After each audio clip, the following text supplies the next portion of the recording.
Today we are going to be talking about the Briley Brothers. Now, they are very interesting. I was reading through the information that I tried to find from them, and I'm just very confused as to why they started killing, and I didn't actually find an answer.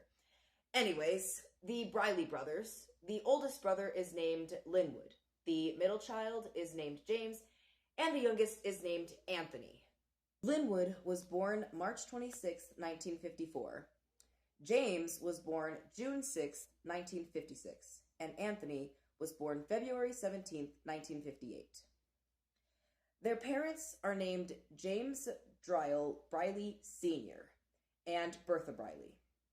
The brothers, along with their parents, lived in Richmond Highland Park in Virginia. When the brothers were just teens, Bertha and James Sr., their parents, split up, and Bertha left. The brothers continued to live with their father. The first victim was 57-year-old Orlean Christian, who was actually the neighbor of the brothers.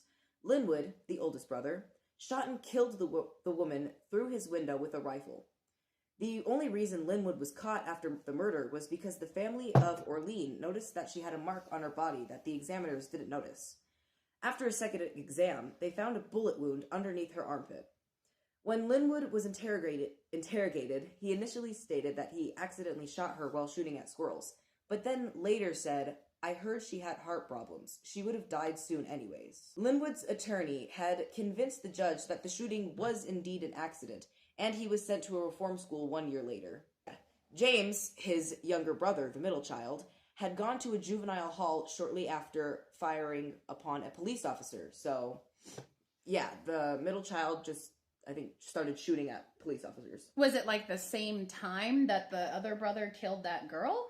I think it was like, it only said like shortly after something, like thinking like a month later, he just started shooting at police officers.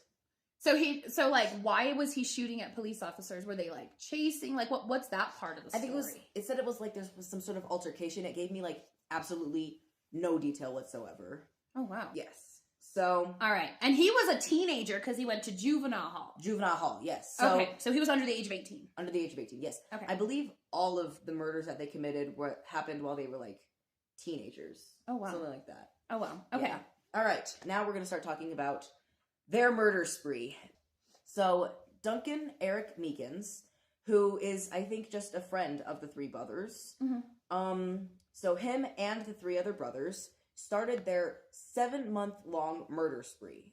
That is a crazy long time to just keep murdering. It's a crazy long time if you're a teenager.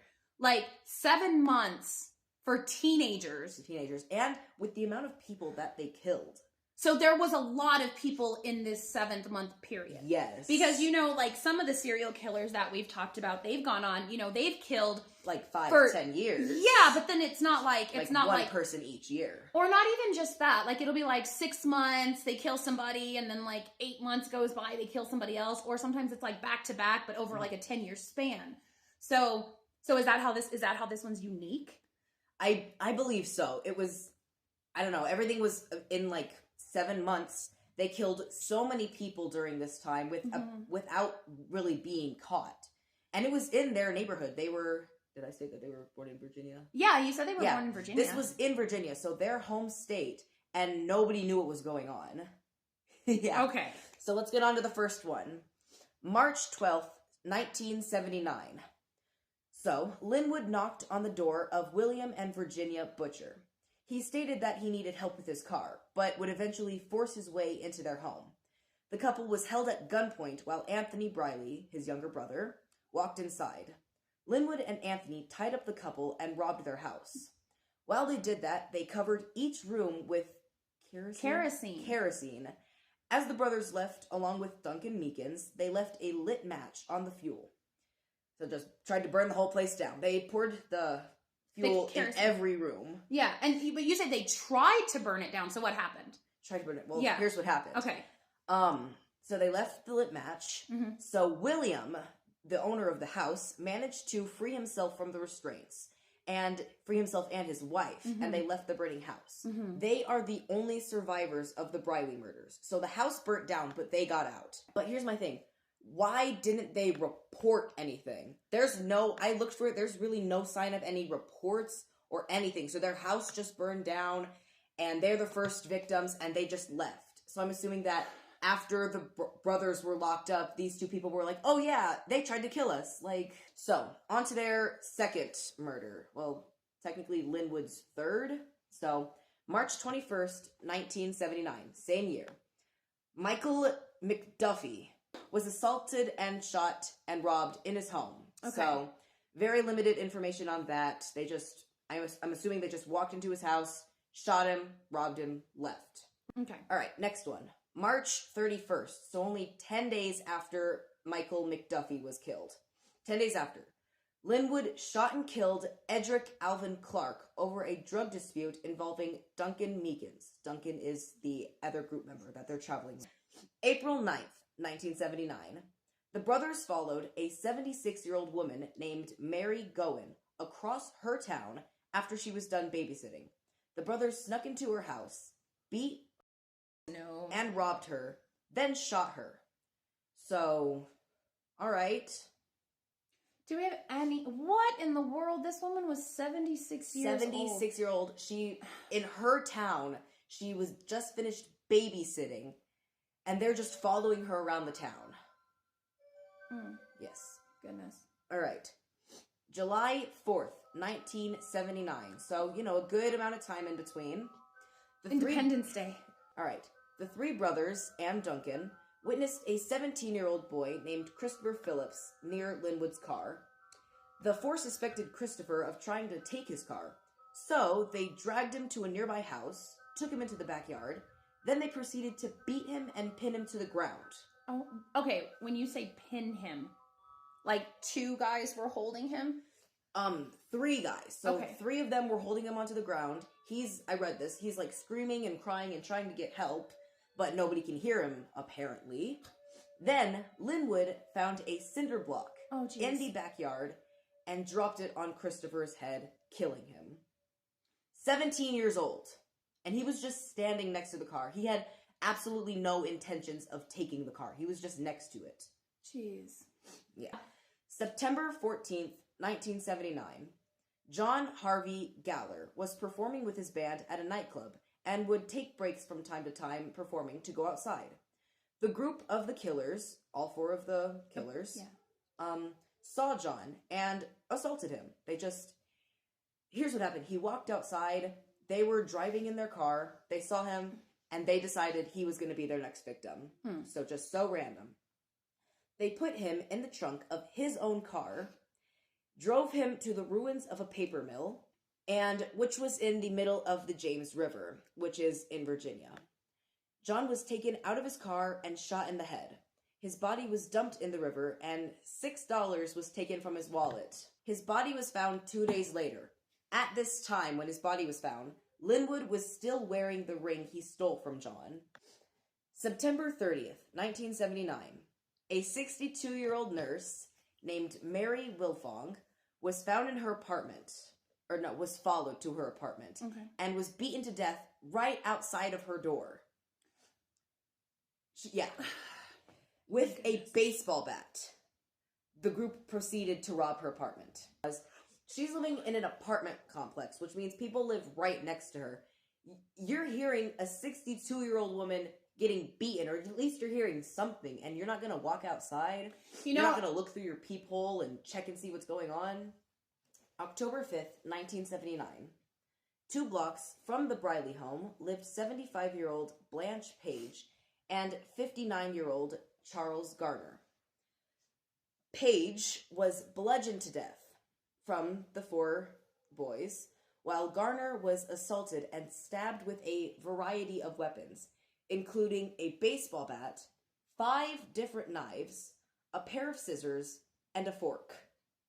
The scissors and the fork were left in Garner's neck after he died. Jesus. So, what? There was absolutely no reason for them to kill them. No. I got no information for that. I looked them up, couldn't find them in general. I tried to figure out why they were chosen to be the victims, why he got stabbed with so many different things, what was the altercation, what was going on, or did they just walk into the house and start beating them up? Right. Like, they are so old. There is no reason for you to stab a 59-year-old with all these different kinds of things. Yeah. No. All right, we are down to the final victims. All right. October 19th, 1979. The final victims was the family of Harvey Walkerson, who was actually a longtime friend of the brothers. Oh, goodness. Great. The brothers were strolling around Walkerson's neighborhood and noticed Harvey Walkerson quickly closed and locked his door upon seeing the brothers. The group walked to Harvey's door and was allowed entry because Walkerson was just scared of what they could do, so he decided allowing them in was a better idea. Mind you, he has a family. Oh, no. He has a family, and he just let them in. Oh, my goodness. All right, did you read it beforehand? Yeah, go ahead. All right. All right, so they were allowed entry. The group of 4 brothers tied up Harvey and his wife, 23-year-old Judy Barton, who was also at the time 8 months pregnant. Linwood, the oldest brother, took Judy into the kitchen and proceeded to her, while her husband and her 5-year-old son heard.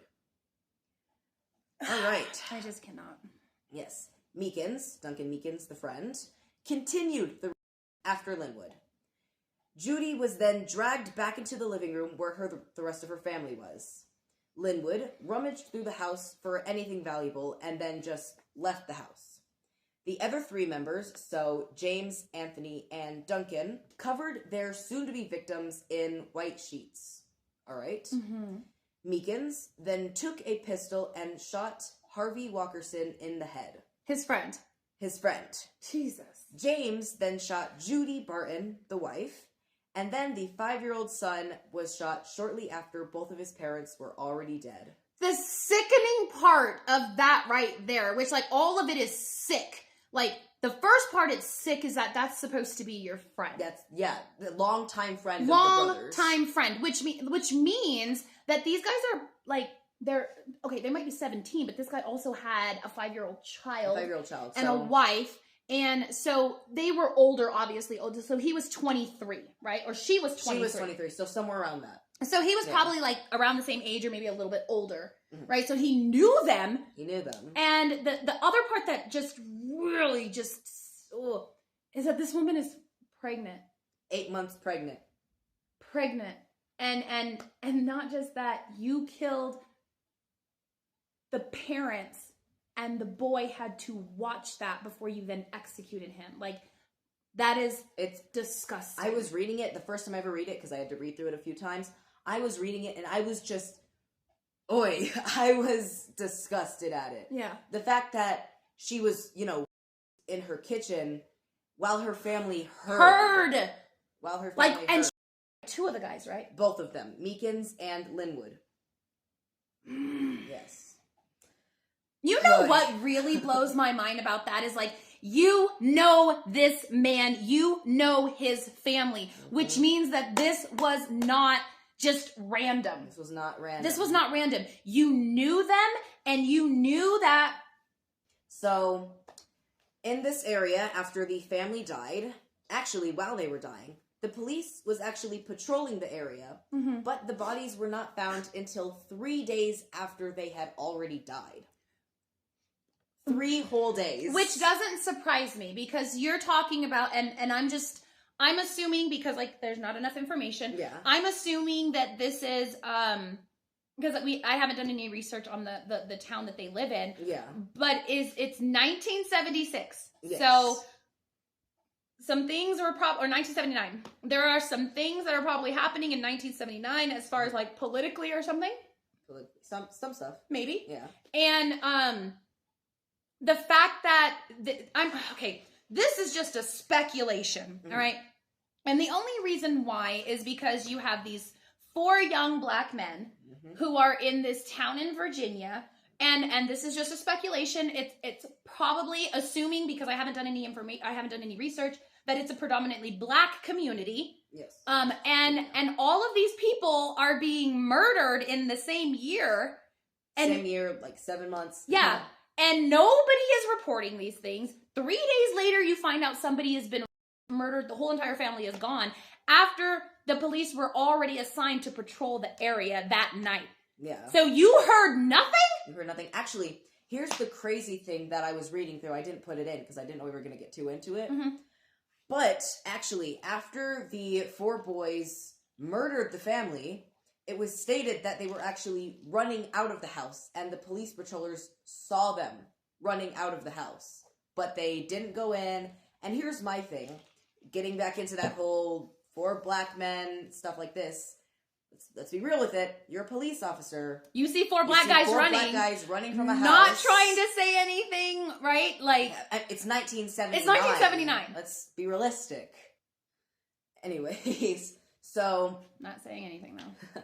After the bodies of the family were found, the 4 men were what's it called? Not captured, but they were taken detained, something like that. Arrested. Okay. Yes. So Duncan Meekins, the friend, was given a plea agreement, which he took. So he ratted them out. Yes. Mm-hmm. He gave a detailed description of the killing spree, and in return, he did not receive the death penalty. So that's why I was thinking that maybe he told them the story of the first victims with the house and the gasoline, but that still doesn't tell me how they knew that those people were still alive. How they survived. Yeah. Well, okay, let's go back to that first murder. Did they bludgeon anybody? No, they tried to set the place on fire. They tried to set the place on fire. Now, did the house burn down? The house was burned. Their cat died. Oh, no. I read that. Yeah, their cat died. The place burned down, cat died, but they got out. Okay, so see, that's the crazy part. If a house is burning down and got burnt down in the middle of anywhere, yeah, it's going to be, maybe it's not in the news, but the police are going to know about it. Yeah. So there's probably a record somewhere. We would just have to do some more digging. Search for it. Mm-hmm. Yeah. So, what's his name? Meekins was given a life sentence instead of the death penalty. Anthony Briley, who was the youngest brother, was given a life sentence due to his limited involvement to the murders. Okay. While his older brothers, Linwood and James, both received death penalties. Mm-hmm. Now we're talking about this other thing. Mm-hmm. The Linwood brothers, the Briley brothers, Linwood and James, planned to escape along with 4 other death row inmates, and they actually made it. They actually escaped. Where were they locked up at? They were locked up in, I read it somewhere. It's somewhere in Virginia. Okay. Yeah, it's there. Their plan for the escape was to actually make it to Canada, but they were caught in Vermont. Yeah, the police caught them in Vermont, and they were taken back to Virginia. So, the brothers were both executed by electric chair. There we go. Got it. So, Linwood, the oldest brother, was executed October 12th, 1984, and James was executed April 18th, 1985. And Anthony, the youngest brother, is actually still being detained. And I could actually tell you where he's being detained at. He is being held at Augusta Correctional Center. Now, that's where he's being held. Is that in Virginia? Augusta, Virginia? Is that a thing? I mean, we'd have to look it up. Yeah, but that's where he's being held at. That's the picture of him. Wow. Looking kind of... this is... Okay, so... So, now we're getting into the, our talking stuff. Yeah. Number 1, here's my thing. Mm-hmm. There is absolutely no motive. You are killing... They've killed over 5 people, from what I can remember. There's no motive. There's no real evidence of childhood trauma. I mean, all we have is that their mother left, but apparently they had really no connection to their mother. Okay. They're just murdering people. Okay. And from something that I read, or maybe that was a different case. I'm gonna leave that out in case it was a different case. Mm-hmm. There's no motive. I looked up multiple things to try to find a motive or their past trauma, their relationship with their parents, their relationship in the neighborhood. Yeah. Couldn't find anything. Well, I want to go ahead and chime in on this part right here because you said that the mother was not in their life. Yeah, well, whenever they were teens, that's when she left. So she was in there for a good portion. I mean, okay, so let's think about that. If you're a teenager. Yeah. And I just get up and walk out. Yeah. That is trauma. But they had no connection to the mother. And from what I can tell how did they not have a connection with mother if they were teenagers when she left? They had no emotional bond with her. like barely had one with their dad. They respected him, but the dad was actually terrified of him. From what I heard, because they were still living with their father after their mother left. Okay. The father would lock his door at night from the brothers. Was he scared of them? He was scared of them. That's what I heard, that he would padlock his door at night. Well, that's the strange thing, because they, like, respected his father and this, but apparently they were, like, crazy even back then. But I was trying to find a relationship with their mother, just to come up with some sort of reason, some sort of trauma. Some validation. Some validation. Well, the part that kind of, like, they respect their father. Yeah. But I wonder if dad is locking the door to keep them from coming in or to keep himself from going. I just don't understand. If you have respect for him, that respect, you're 17 years old in 1979. Yeah, 1979. You have a black father. You're going to respect that man because back then that man was probably beating those kids. Yeah. Okay, so let's just gives say you a reason to lock your door. I mean, that gives you a reason to lock your door. That could essentially be a connection or a link to their trauma. So let's just say hypothetically, right, because we don't have the whole information, we don't have all the story. Let's just say mom and dad, let's say dad was abusive to everybody. Mm-hmm. And that's why mom left. So if dad is abusive to mom and the boys are witnessing the abuse, that's trauma. Mm-hmm. If the dad is abusive to them, that's trauma. Even locking himself away from his kids is essentially creating a distance and an emotional distance from his children, right? Yeah. And so essentially that there could be some links to trauma. Trauma does not equal becoming a serial killer. No, trauma is also not a valid reason. Not at all. Like there is no valid reason to like murder. For being a serial killer, just going around. I do believe that if somebody is breaking into your house and they are trying to hurt your children or your family or something like that, and you got to do what you got to do. Yeah. And if it's constituted or if it's considered murder, I feel like, okay. Like you're protecting yourself. You're protecting your family. You know, you're protecting your house. You're protecting your property. That one I get. But other than that, out of the scope of that, for myself, for other people there might be, I don't think there's any other reason to be like, I'm just going to go around killing folks. Yeah, and the fact, here's my thing. I was also trying to look up Duncan Meekins, the friend. Yeah. I was trying to figure out why he was involved with them. It didn't actually state that they were really actually friends or anything like that. I'm thinking that they just found him, he became part of the group, and they just decided to start murdering. I really couldn't find anything about him. Okay. I also couldn't find, I said what went on with him. With the life sentence, I forgot that I said about that. Yeah, because he ratted them out. Right. Which, but I really wanted to figure out why he was also part of it, but I just couldn't. And here's my other thing. Why are you going around killing really old people? You're a target. Basically, with these guys, if you exist by yourself, you're a target. Yeah. This was going on all in their own state. Their own city. Their own state, within 7 months. And here's my thing. The only thing that I found that was ever reported was the last murders because they found their bodies and stuff like that. And the murder where they dumped his body into the river. But that's the boy, right? No, that was the guy in the band. Okay. Yeah. So they also found his body. But from what I heard, they never really found the old lady's body who was outside of her door. They found the woman who was bludgeoned and the guy who was stabbed with multiple things. Yeah. But they didn't give me a time or like date for when they found that body. Huh. So I'm thinking that maybe these bodies were all found at like close to whenever they were murdered, but they couldn't really pin it on any person or anything like that for like serial killers, because they were all killed in very different ways. And with serial killers, there's usually a pattern, a connection. But with these people, it was random killings, random ways for killing. So there really wasn't any connection. I bet you these guys were just angry. Just angry at the world. Everybody. The world probably gave him a raw deal in life. Dad's abusive. He doesn't want to have anything to do with them. Mom bailed. They've probably given up. And I'm not a justification.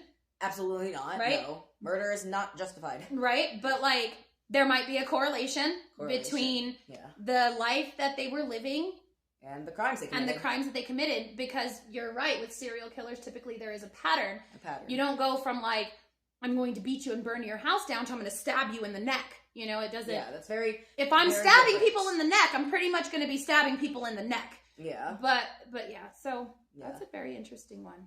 It is. I was very confused, and I'm still very confused. Like, I want to figure out, like, the actual reason for why they just started killing. Yeah. Because Linwood, his first murder was whenever he was 16 years old. And he shot the woman from his window.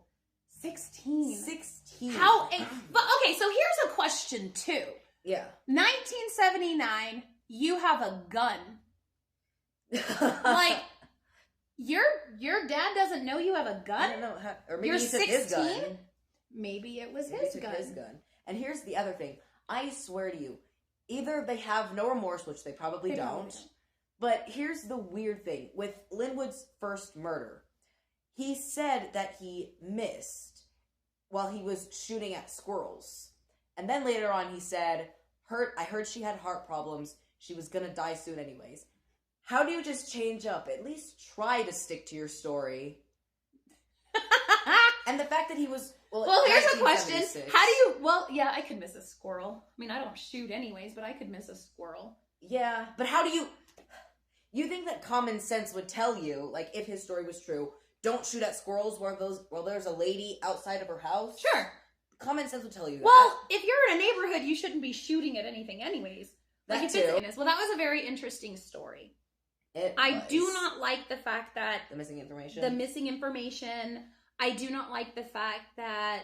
They went after such vulnerable people. I mean, all of them go after vulnerable people. I really don't like the fact that they did target older people. And yeah, there was about... Just the pregnant woman, the kid. I mean, I'm not so happy about the men, the adult males, or that young boy. It's just... Yeah. It's like... I don't like the fact that there's no motive. Yeah, they went after about 4 older people, from what I can remember off the top of my head. Yeah. 4 of them. And then a 17-year-old boy. They also shot that 5-year-old boy. Yeah, it's disgusting. They killed... let's round this up. I'm trying to think. So if they killed 4 old people, they killed that young boy, and then they killed the younger boy. Yeah. The band and member, the cat. the guy. That's like... And the cat. 8. And the cat. And the cat. The cat. Oh, So, just from what I can slightly remember, 8 victims right there, 7 months. That's insane. It's absolutely ridiculous. So, Let's do a little outro. all right. Thank you for listening to our story. Yes. Bye-bye.